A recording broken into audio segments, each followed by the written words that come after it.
Nasa opisina na ni House Speaker Bogie D ang pangatlong impeachment complaint laban kay VP Sara. Lunes ng gabi, ito pinadala ayon kay House Secretary General Cheloy Garafil. Ilang private citizens kasama ang mga abogado, religious at civil society leaders ang nagsampa ng reklamo na siya namang inendorso ni ML Party List Representative Laila De Lima. At kaugnay po niyan, makakausap natin si Attorney Amando Virgil Ligutan, ang isa sa mga complainant laban kay VP Sara. Magandang gabi po sa inyo, Attorney Ligutan. Torina, magandang gabi. Opo. So, what makes this third complaint different from the first two, sir? Okay, so as expected, hindi naman ganun kalaki yung difference ng impeachment complaint na na-file kahapon, no? For sure, yung nilalaman ng dalawang impeachment complaints, same pa rin. Same yung mga contents ng na-file ng mga complainants kahapon. Pero definitely, on the part ng third set of complainants, kompleto Corina, kompleto yung allegations, no? Kompleto lahat ng grounds, yung ebidensya nakapaloob sa impeachment complaint na final kahapon. I see. So, wala pong karagdagang grounds or ebidensya dito po sa pangatlo. Parang ibang grupo lamang ang naghain. Oh, okay, so I think pag yung first impeachment complaint, if correct me if I'm wrong, parang hindi kasama yung affidavit ni Ramil Madriaga. Pero yung sa amin, yung sa third impeachment complaint, part ng ebidensya doon yung affidavit ni Ramil Madriaga, Corina. Ayun. At tulad po ng naunang impeachment complaints against the President, BBM, ito po ay dadaan sa pagsusuri. Yes, yes. Kung if it is sufficient in form and substance.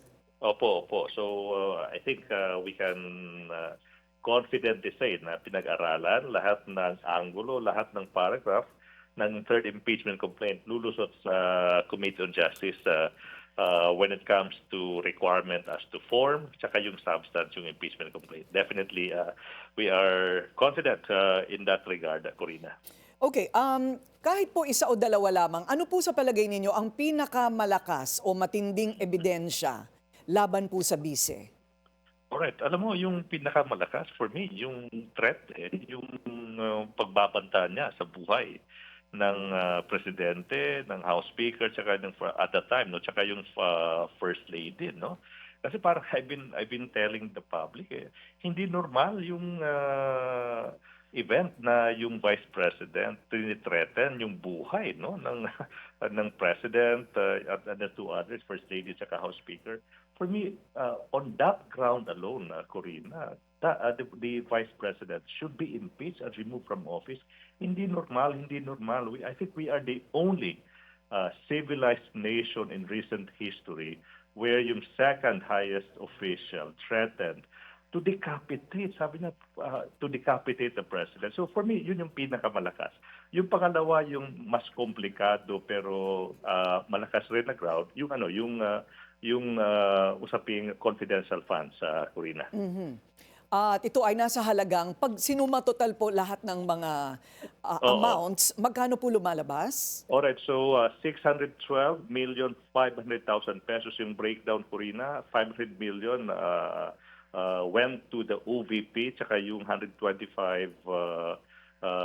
million pesos. 112,500,000 pesos went to DepEd. So for a whopping total of 612,500,000, Corina. Ayun, okay. So ang impeachment complaints laban po kay PBBM ay ilang araw lamang po ang tinagal at ito po ay ibinasura, no? Dito po sa impeachment complaints, tatlo laban sa bise. Mga gaano katagal po ninyo ang inyong tansya?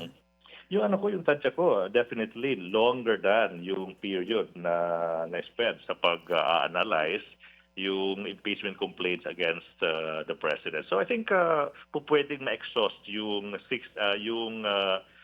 session days na nakasaad sa Constitution to determine kung may merits pa yung impeachment complaint. Siguro hindi malayo sa 60 session days, Corina. Meron pong susunod na hakbang sakaling hindi magtagumpay? May tsansa po bang hindi magtagumpay ang reklamo? So as a litigator, no, I know yung chances of winning or losing, pero dito parang ang hirap naman for the Committee on Justice not to find the sufficiency in form of substance. Yung ebidensyang nakapaloob sa impeachment complaint, galing din sa kanila eh. Mapapansin mo yung third impeachment complaint, a big portion doon, yung mga ebidensya, yung mga testimonya, na illicit yun during the Quadcom hearing. So parang babaliktad babaliktad ba yung opinion ng House where they impeached the Vice President last year but this time hindi nila gagawin. Parang hindi siya magandang mensahe for the same body to impeach the Vice President last year and not to impeach her when pareho naman yung grounds na nakapaloob sa impeachment complaint last year saka yung mga impeachment complaints this time around, Corina. Kahit hindi po magtagumpay sa mababang kapulungan, pwede rin naman pong ang ombudsman will take the lead. Tama po ba yun? Yes, pwede yun. Yung ombudsman kasi pwede mag-investigate. Pero yun nga, it's a legal issue. Pwede ba siyang kasuhan, no? Pwede ba siyang kasuhan considering na she is an impeachable officer. So yung one school of thought is saying na pwede naman, pero hindi siya pwedeng ma-remove from office through yung criminal cases filed. On the other hand, sabi, she is immune. She is immune from any prosecution. So yun, we are not looking at the ombudsman muna. We are laser focused muna on proceeding with the impeachment cases against the Vice President, Corina. I see. Okay, malinaw po. Maraming salamat sa inyong oras, Attorney Amando Ligutan, ang isa po sa mga complainant laban kay VP Sara.